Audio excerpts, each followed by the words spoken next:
How is the progress of the Russian forces in Kursk so far? As the days go by, so do the steps taken by the Russian forces. Each passing day brings new blessings for them in the form of victories and spoils. This time, the border region of Kursk bears silent witness to a historic moment for the Russian forces. The trophies they have obtained are becoming more diverse and captivating. Not only have they achieved victories on the battlefield, but Russia has also succeeded in capturing various types of highly valuable armored vehicles, revealing the extent to which their strategies and tactics have developed. Among the vehicles captured, there is the Soviet-made Ukrainian BRDM, famous for its speed and agility. There is also the BM-21 Grad, a deadly rocket launcher system capable of showering the enemy with long-range attacks. Not to mention the M2 Bradley, an advanced infantry fighting vehicle made by the United States, which has been a mainstay for the forces of that superpower. However, equally interesting is the Kursk, a Turkish-made armored combat vehicle, known for its toughness and designed to face various difficult battlefield conditions. These claims seem to fade when they are on the battlefield in Ukraine.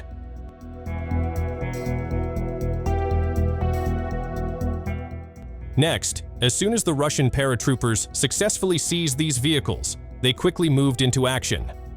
Without wasting any time, the trained technicians immediately began evacuating and repairing the vehicles. With nimble hands and honed skills, they restored the armored vehicles to operational condition.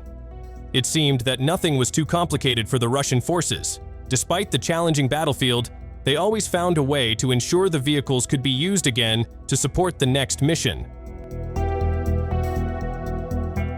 What made this discovery even more interesting for the Russian forces was that almost all of the vehicles they had captured were not only in good condition, but also fully stocked with ammunition ready for use. This situation provided a significant strategic advantage, as the abundance of ammunition meant the Russian forces could continue their assault without being hindered by supply shortages.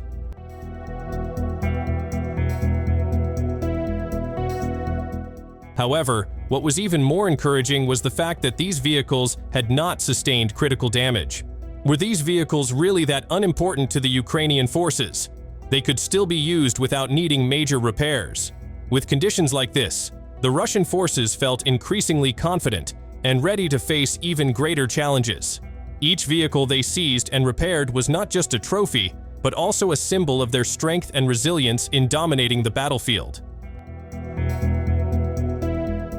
Moving to another side, the Russian Ministry of Defense recently revealed significant developments regarding the evacuation of Western-made military equipment of the Ukrainian armed forces that they successfully captured on the battlefield. The focus has now shifted to an operation involving Sakhalin military troops from the 39th Motorized Rifle Guard Brigade, part of the 68th Army Corps. In a series of intense battles, they managed to capture several armored vehicles designed and manufactured by Western countries, becoming valuable trophies for Russia.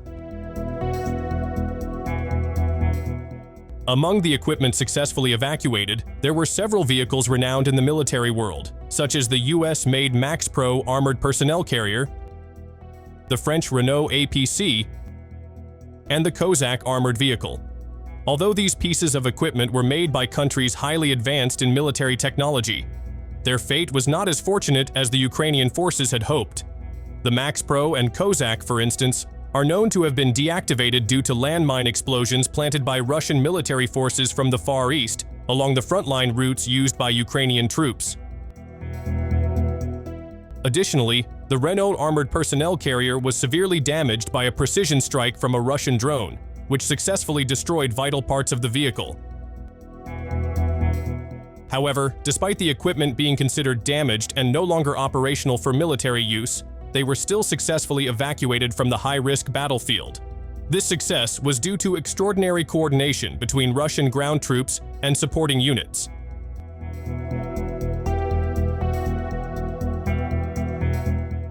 In some cases, these vehicles were even moved without being detected by the enemy and were swiftly transported to Russian military workshops. There, the equipment will undergo further inspection and be added to the collection of foreign weapons seized in recent months.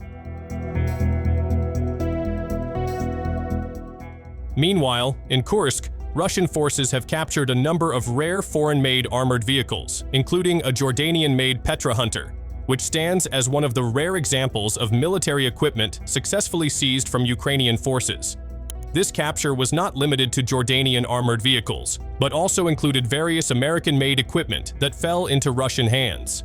Special forces from Armoured, working alongside the Sever Battle Group unit, successfully captured a significant number of vehicles such as Stryker and Max Pro in various operations. Of all the equipment that has been captured and destroyed in the Kursk region to date, it is estimated that more than 3,000 armored vehicles have been seized, covering various types of vehicles, such as tanks, infantry fighting vehicles, armored personnel carriers, armored fighting vehicles, and more. This figure reflects the extensive efforts made by Russian forces in capturing enemy military equipment and destroying Ukraine's military infrastructure, which had previously been fully supported by Western countries.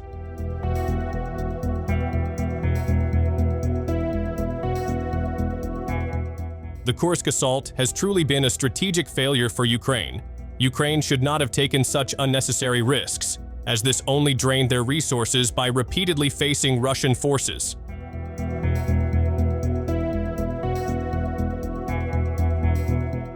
As a result of these operations, Russia now possesses a highly diverse collection of military equipment, most of which has been used in various technical and strategic studies.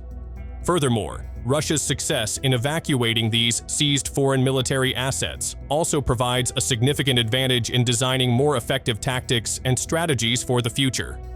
This success also demonstrates the importance of close cooperation and coordination between different Russian military units in facing the significant challenges of a high-risk battlefield.